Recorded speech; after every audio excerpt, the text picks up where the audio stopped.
Welcome to Tilly's Trans Tuesdays. Today I want to talk about something that was difficult for me to deal with, especially early on in transition. Let's talk no escape from reminders that I'm trans.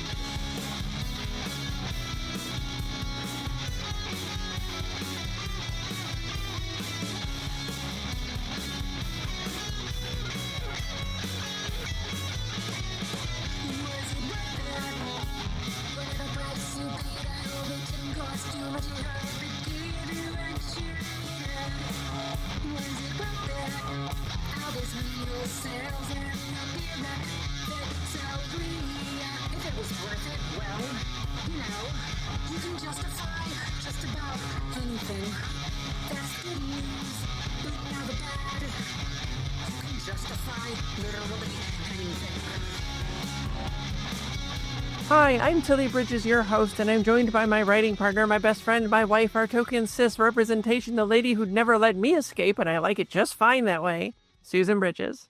Hello. Our guest this week is Ben Kahn, a GLAAD Award-nominated author of comics and novels. Their notable work includes the Renegade Rule graphic novel series Mr. Muffins, Defender of the Stars, and comics for Monster High. Ben's most recent release is Monster High House Haunters, a 5-issue bi-weekly series that celebrates the Halloween season. Welcome, Ben. Thank you so much for having me. I am very excited to be on here and talking trans things and trans feelings. Yeah. First, I wanted to ask you, how did you end up in the wild world of writing comics? Oh, so you got to go all the way back to the Wild West that was the world of 2000s webcomics. Oh, wow. You got to do it back then? All the way back then. Yeah, no. Wow. So I grew up, reading those early, like Penny Arcade and VG Cats and 8-bit theater. And Something Positive, which is still going today and is still really good, if you've never read Something Positive.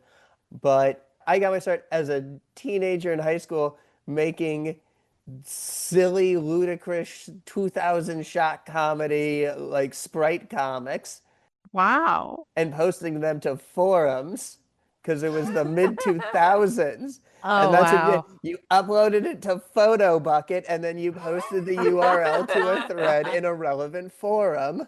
Wow. All the children are very confused. Yeah, but the it's children fine. are, but it's okay. This is like Stan Lee describing the Silver Age Marvel bullpen right now. Be like, well, let me tell you how to get into writing superhero comics. Yeah, it took effort back then, children. Yeah. Were a lot harder for us. I had to Google really hard to find the people that had ripped all the sprites to the Kingdom Hearts Game Boy Advance game. Oh. And for a while, we didn't even have Google. So, I put together the early seasons in Microsoft Paint. Wow. I love this. You were stealing your friends' Nintendo magazines to find out how games ended. Yes. Yes. Oh, yeah. Oh, the era of the strategy guide. Yes.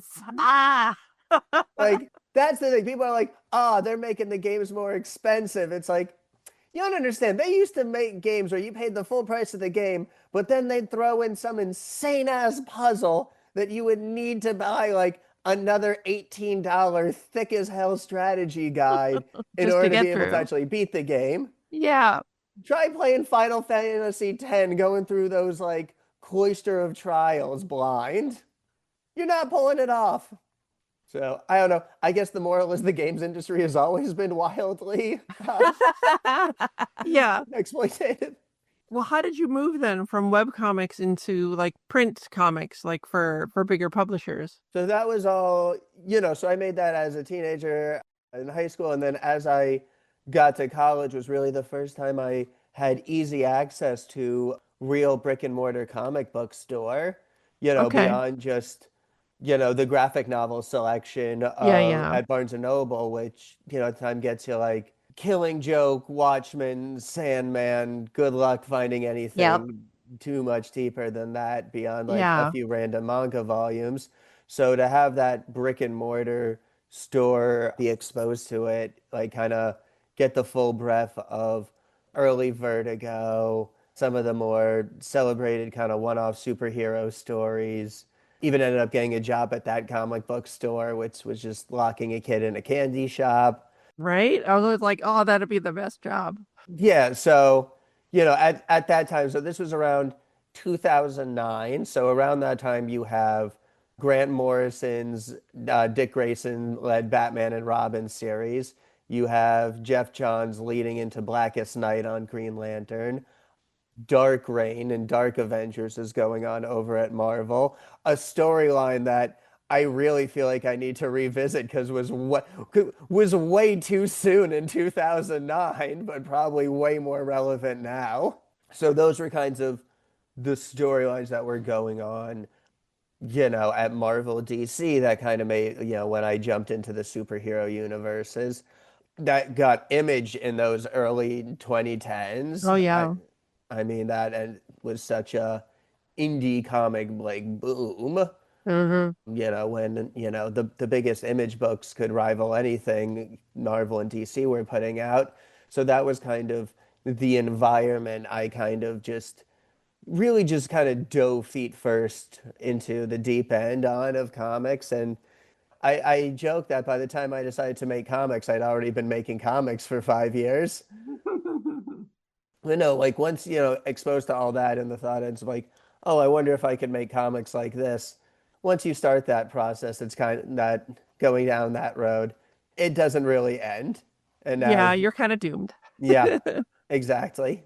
So that was how I kind of made that print of, to wanting to do the kinds of comics that have, you know, work with, work with brilliant artists and tell, really more graphic novel or 22 issue or 22 page issue length stories. Yeah. And so that was how I kind of made that jump from that world, that era of webcomics. It really does feel like the world, like pre-Ragnarok world of webcomics to wanting to do the kinds of comics that I could pitch to publishers and have come out in book in comic shops and bookstores.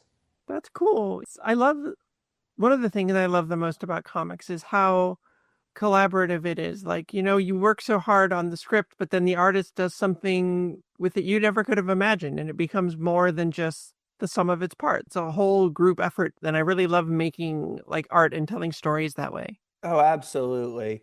I mean, especially for someone like me who really has so little artistic talent to Oh, speak same. of. Yeah. I could never. We have a friend who is a great comic writer and he's also a great artist and he just makes his own books all the time and I'm so mad at him for it because I can't do that. I've got to find an artist. You maybe have to pay them if you're making it independently and he's just putting out book after book after book and I'm like, how dare you? The one advantage we have is that we get to work with a whole bunch of different artists and That's get to have true. those different collaborative experiences. I mean, paying an artist, yeah, no, that is absolutely been part of it. When I was starting out on my first few, like especially on my first few collaborations, like Shaman and Heavenly Blues with artist Bruno Hidalgo, I mean, there were times where I was, working full time and half of my paycheck would go towards paying the creative team and Yeah. making sure that they were paid professional rates for their work. Right. Yeah. I think a lot of people don't know that. Like even like with like if you release a book through Image, they don't pay you page rates, they don't pay for any of it. You have to finance creation of the book yourself. And then they put it out and you get money back, hopefully from the sales, but that's it. That's So thousands of dollars it is. if you're doing it right. Right. And you should be Oh doing it yeah. right. Oh Yeah, yes. yeah. Yeah. It's an expensive medium to work in. Yes. Getting to do the kinds of stories you want, I mean, it's God, compared to doing it as, say, a big budget movie or television show, Mm, it is Yeah. something It's cheaper than accomplishable. that. It's Yeah. accomplishable, but that doesn't mean it's nothing or that it's not difficult. Right. yeah. Exactly. Yeah. It's just possible. Sometimes. Yeah. Yeah. Yeah. God forbid you want to pitch one of them old school style Vertigo 60 issue series. Nope, That's not, nope. No. No one's gonna do that. No. Never been shut down by my agent faster than when I asked, so is there room for anything like Animorphs? Wow. No. Yeah, that was kind of my journey from the webcomic to the print comic. Cool. All right, well then moving on a little bit, what for you has been the best part about transitioning? Oh, wow. I mean, just getting to exist as like the proper self that I didn't know was there has been Yeah. pretty cool. The ink spirals being gone, that's pretty dope. Pretty loving the indefinable ink spirals that I'd go on anytime I'd spy an Entertainment Weekly magazine growing up with an article about the L word on the cover. Weird feelings that I don't understand. What is this? Yep, Yeah. yep. Yeah. And then you grow up and you watch the L word and you're like, this show is garbage. I've never seen it. I hate that it was so important because it's so bad as an actual show. Oh no. Uh, Me and my partner noped out when the main character discovered that her male roommate had been secretly filming her for months, and her only reaction was, "My other roommate is cheating on my girlfriend." I don't know what happened next because that was the point where we looked at each other and went, "Let's not watch the next episode forever." All right. Well, then, on the flip side of that, what has been the worst or one of the most difficult parts of transition for you?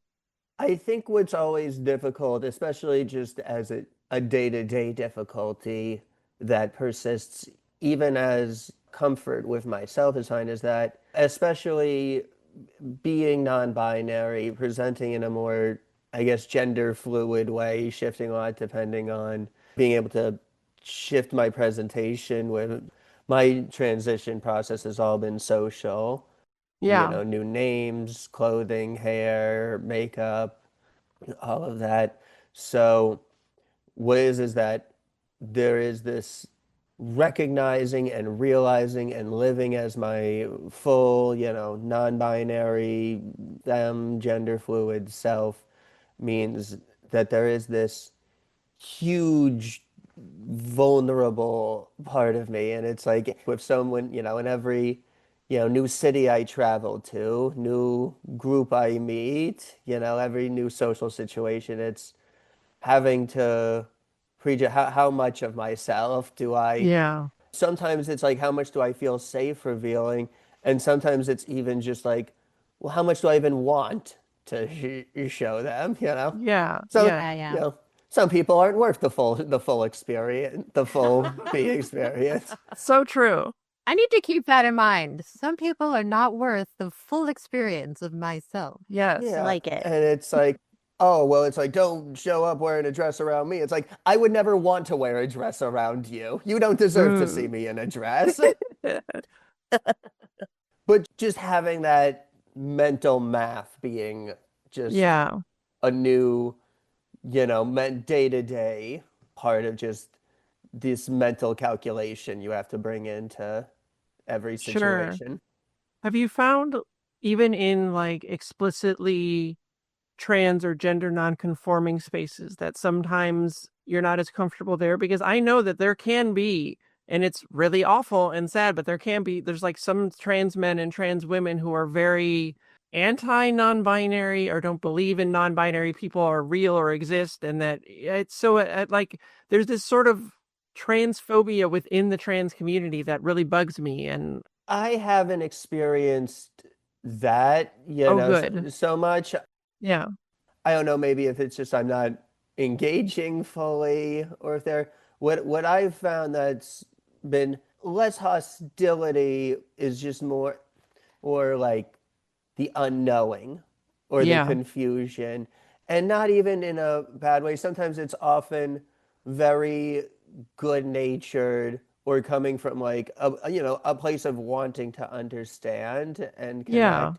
But there is also a sense of like, damn, I kind of just wanted to hang out and have a drink and Yeah. exist in this queer space. I didn't want to have to do a little like gender spectrum 101 like lecture Yeah. here Yeah. in the gay Yeah. bar. Yeah, you shouldn't have to. I mean, like, because like I feel like sometimes I have to do that in a gathering that's mostly cis people, right? I have to give them like, oh, there's a little bit of trans 101 for you, and so it stinks that you would have to do that in explicitly queer spaces that should be ideally, theoretically more welcoming and open about everything. So And again, it's not even in a sense of like hostility. It's usually coming from a place of like a good-natured place of wanting to know more Yeah. and understand. But it's just that sense of it's like, I didn't come to this space necessarily to educate. I came Yeah. just to Just to be. hang out. Yeah. Yeah. Yeah. All right. Before we dive into this week's topic, do you want to let folks know where they can find you online after listening?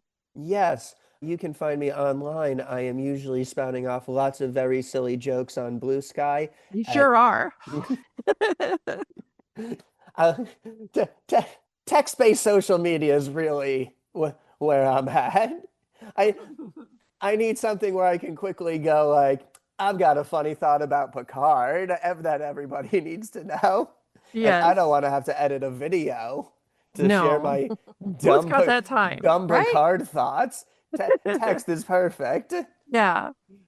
So I'm on Blue Sky at Ben Kahn Comics. I got Instagram at Ben Kahn Comics.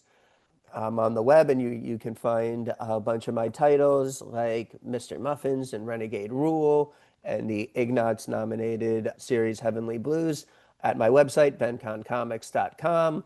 I make it easy. It's my name and the medium I'm obsessed with. Yeah. So good.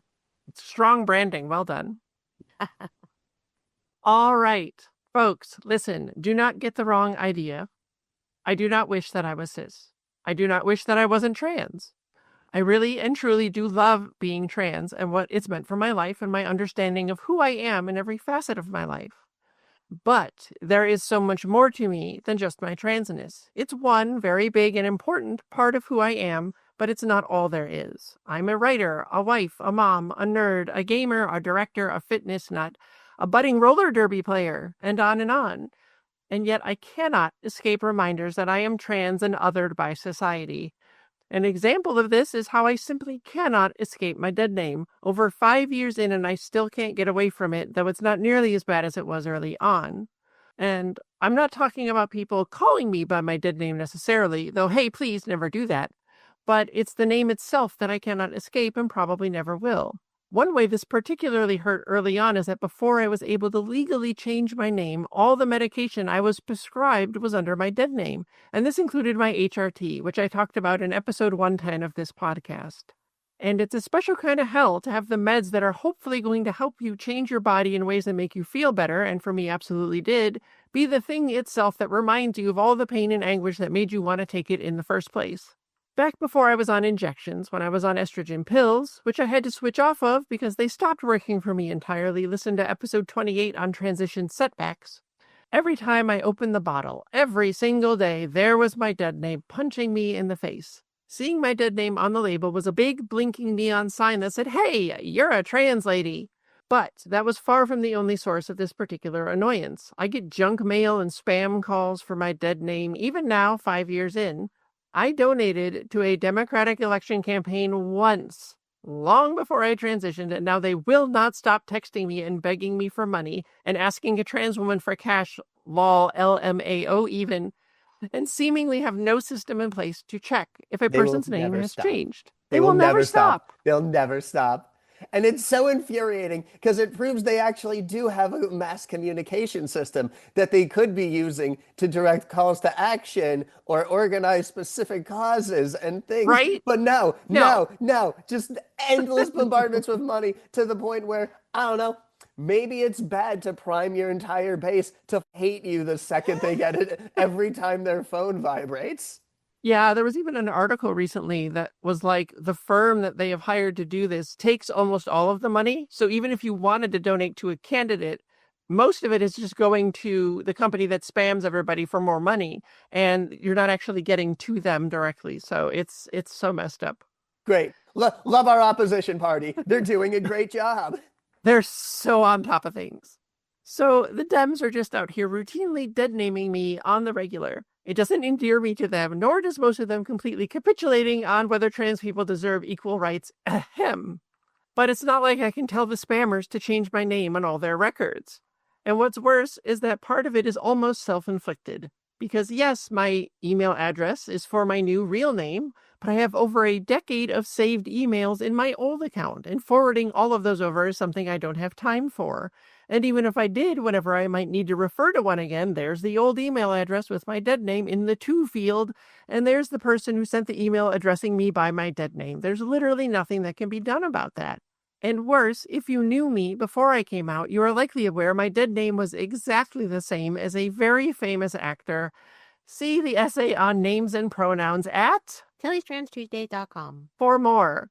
And so anytime he's in the news, guess what? So's my dead name. Anytime he makes a new movie or I watch one of his movies, there's my dead name again. It will chase me for the rest of my life. There is no escaping it. I don't like it. I don't like being called it. I'd hate being called it now, just don't. But it's actually almost worse how every time it also brings along with it a "hey, you're a transgender lady" blaring on a bullhorn. Have you run into this, B, where you cannot escape specific reminders that you're not cis, just trying to exist in society? Well, it's more just being, non-binary, Yeah. being like they, them, sometimes they feeling more they, she. But it's more just being like, anytime you encounter just one of the 10 million ways society is divided by gender. Yeah, Like sure. just every time you're in some way presented with this feeling of like you need to make a choice and this thing you've already decided to make your own path on. Yeah, like I must imagine, like, is it really tough for you, like, when you need to use a public bathroom? Because rarely is there an all gender bathroom, right? Usually it's men or women, and that's got to be so frustrating for you every single time. There's definitely times I absolutely do struggle with that. Yeah, There's a lot of times where especially, if I'm in more, day job mode and I'm presenting more masculine, I really have no problem. It's like men's bathroom, whatever, that doesn't matter. It's just, I don't know. My most libertarian coded thing is that I don't give a shit about government documents or that kind of thing. Where I'm like, my attitude is like, good, I don't want them having the correct information anyway. So, when I am presenting most femme, which is when I am most spiritually comfortable, almost sure. never most physically comfortable, but that's just because great looking clothes are never comfortable. Rarely, Yeah, yes. rarely. Oh yeah, no. Fashion and looks and comfort are so inversely proportional, Yeah, but I will accept that sacrifice for hotness every time. sure. But yeah, so when I am presenting the most femme, when I am feeling the most myself, that is when I'm most kind of hyper aware and most apprehensive. And there is, especially again, my transition is social, not medical. So Yeah, there is very much a sense of like, well, I'm way too feminine looking to be in like appropriate in the men's restroom, but do I still like, is there any kind of like passing enough to justify me being in the women's restroom? And yeah, there have been a lot of, well, I can probably just hold it until I get home. yeah. I have to do that all the time too. Every trans person is familiar of having to hold our bladders as long as we can. Yeah, I mean, there's absolutely, that weird feeling of being catcalled on the street and being like, damn, I sure do hate being sexually harassed and objectified, but I sure do like the feeling of passing. Euphoria, right? Euphoria. That's Ew, what we call ooh, I like that. I like it. Yeah. that. Yeah. Yes, It's yes. gross, but yet it's also affirming, but it's gross. So, Yeah, yeah. yeah, Yeah. yeah. And of course, now I am reminded of my transness every time Republicans want to legislate us out of existence. That doesn't help. It doesn't I help, especially how persistent it's been like this year. I It's every don't day. love Googling my prose novel and finding out each time which school district it's been banned from now. Yeah, L. Campbell exactly. wins their weekend out from Scholastic if you want to support queer middle grade books and also fight book bans about a non-binary seventh grader escaping from Saturday morning detention. Yeah, do it. It's interesting what you were saying about the names just because like one thing I do feel, and God, if this wasn't the non-binary experiences was, because so much of my confusion growing up was reading about the experiences of binary trans women, reading that kind of like how I knew or how I figured out I was trans Yeah. and reading that and being like, okay, well, some of this I really relate to and makes sense, but some of this doesn't sound right at all to me. Yeah. And so much was not really knowing, was feeling that both had, until I, understood or had or gained the language to understand that there was Yeah. an in-between option Right. or different path, that it didn't have to be one or the other. The name thing is interesting because like it really is to me, it's like it's not I really do like people. I know I usually have to explain a lot because like I truly do use both Ben and B. Mm-hmm. If Sure. I'm out socially and presenting much more femme, I certainly prefer B, but the other time, like I truly do go by both. It feels, it doesn't feel to me that I had the wrong identity and needed to replace it with the right identity. It feels like I had half of the puzzle, and it Sure. doesn't feel like what was there was wrong. It was just incomplete. It was, yeah, yeah. That makes a So lot it of is sense. very much going. I had one experience where a book was originally announced and solicited, and the publisher had me as Ben Kahn. And so I had this experience where it's like, oh, if I just want to fully embrace this, I can just sit back and do nothing. And it was a real Yeah. chance to really like sit with it and decide. And it really was the chance where it's like, you know what? No, when I'm published as an author, I actually do prefer to see Ben Kahn on that cover. And it was just a chance for me to really sit with him being like, you know what? No, this I have the chance, like I sit with it, I truly thought about it, and this is an affirmative decision that I am making. This is what I want and how I want my identity to be expressed in its different facets at different Yeah. times. Sometimes you figure that out by seeing the thing that's wrong. And you're like, wait a minute, now I know. That's that's Yeah, not what I so want. so it really is just this like sense of being both Ben and B. But yeah, for me, it's just anytime, play a fighting game and your options are man, woman, or robot. Yeah. Yeah. I applaud, games like Pokemon that have shifted from like, are you a boy or a girl to like just showing you a bunch of profiles and being like, which one feels the most like you? Yeah. That's cool. Like that's been cool. But yeah, video games just being like, are you man or woman? Those are Mm-hmm. only options. Yeah. Well, I am also reminded that I'm trans every time I have to wonder if it's safe for me to use the women's bathroom when I'm out in the world. And see the essay on cis privilege at Tilly'sTransTuesdays.com. for more on that. I can't just exist for even a day without constant reminders of my transness. And there's something you can do about this, though, cis friend, that I'm going to explain with a dream I had. So before writing one of these essays, I know the topic I want to talk about, and my hyperphantasia brain's turning it all over for days. You can learn more about that in Trans Tabletop Role-Playing Games and episode 113 of this show. So while I was planning this essay, thinking about it, my brain decided to put on a show, a very progesterone dream theater flavored show. Progesterone is part of my HRT, and it is known for inducing absolutely wild dreams. You can hear me describe a bunch of them that I have had in Ask Tilly Anything Part 5 in episode 102. And I didn't even think this dream was related at first, but now I'm pretty sure it is. I couldn't tell you where I was. It was one of those everywhere yet nowhere spaces that only exist in dreams. But I had water splashes all over my body. Not water droplets, but the splashes. Like, when a water droplet hits something and then splashes upward? That. But all over, and they were frozen in time. Not icy, just stopped. All of them, right as they splashed, it would almost look like they were emanating outward from my skin. And I don't know how or why, but those later turned into weird leaf-like plants in the same shape. And I couldn't get rid of them, and they made me feel terrible. But then Susan and all of my friends were there. I'm not going to list you all, but trust that if we're friends, I'm pretty sure I saw you there. And each one of them pulled one of the leaf things off my body. And finally, they were all gone and I was just myself, and I felt so free. And I was really baffled by this at first. But here's my interpretation and how it relates to this episode. I think this dream was about my gender dysphoria. That much seems clear. That was covered back in episode 59 if you missed it. It manifested in the dream as these splashes that became leaf things, weird stuff growing out of my body that made me feel terrible because they weren't me.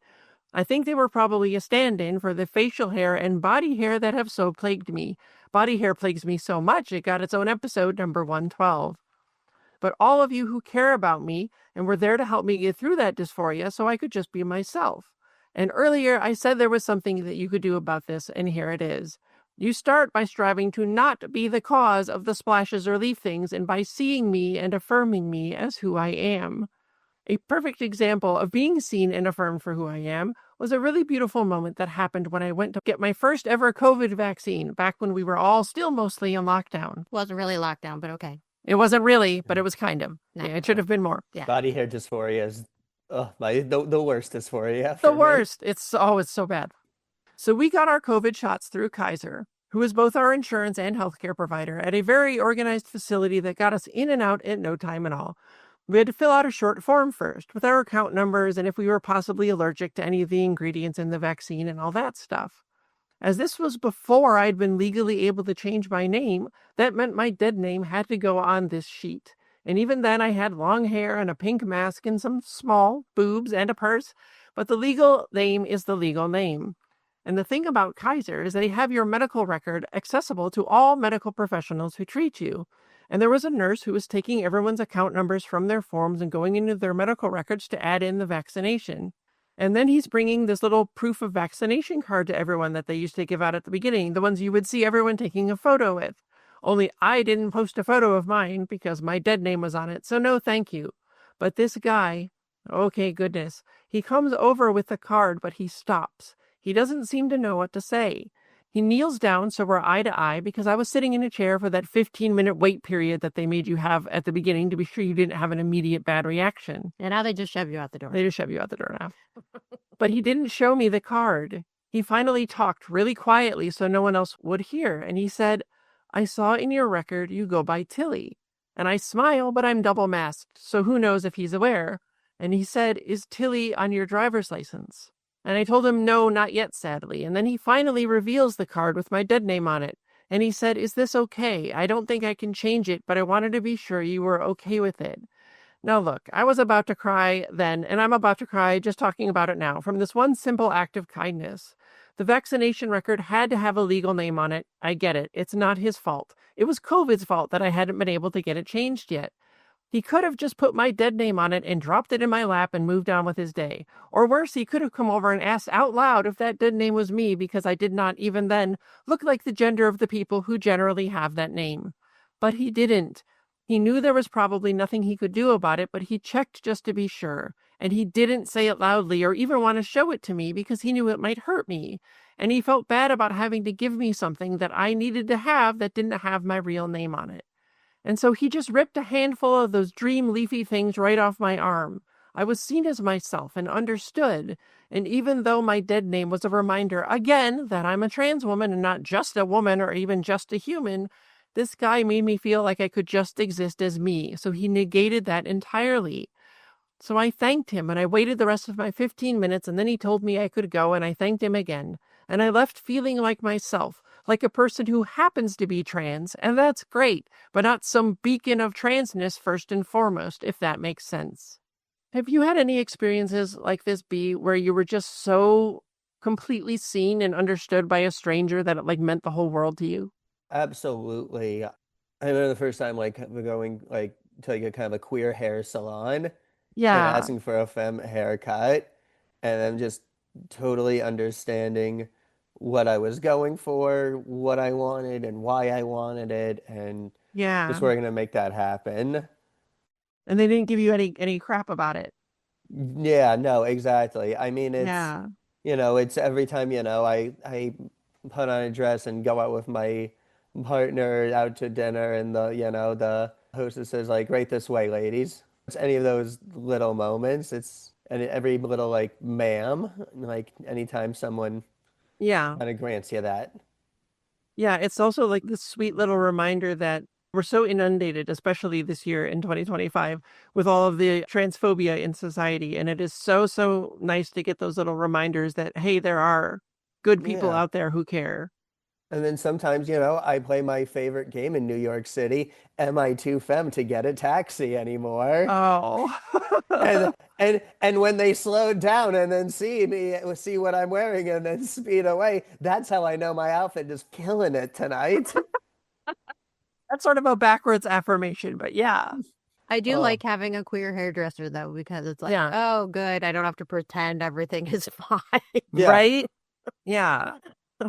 No, again, I talked about, the experiences in the queer bars where it was annoying having to, do the education, but there are times where you just get to be and are accepted and Yeah. seen, and that's been really, and being in New York, there's like lesbian bars like Cubbyhole and Henrietta Hudson, and being accepted in those spaces and allowed to just be has meant the world. Yeah.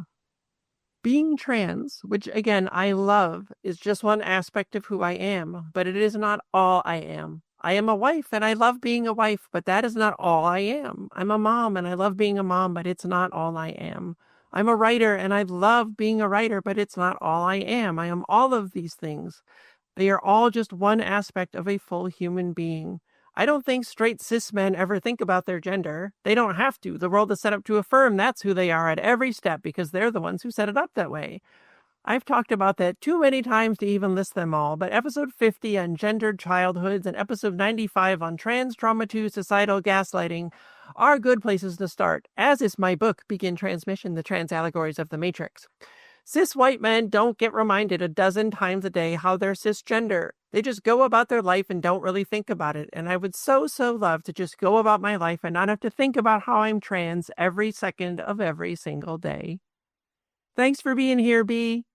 Thank you so much for having me on and letting me be a part of this conversation and hearing your amazing thoughts. Hey, folks out there listening. Try to be the amazing nurse who made my life better with a simple, easy kindness. Rip some of those weird damn dream splashy leafy things off my arm, will ya? They're creepy as heck, and believe it or not, you can help make it better. Tilly Bridges, end transmission.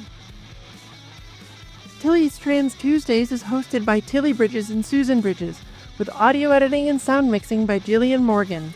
The written essay version of this week's topic and all past topics is available at tilliestranstuesdays.com.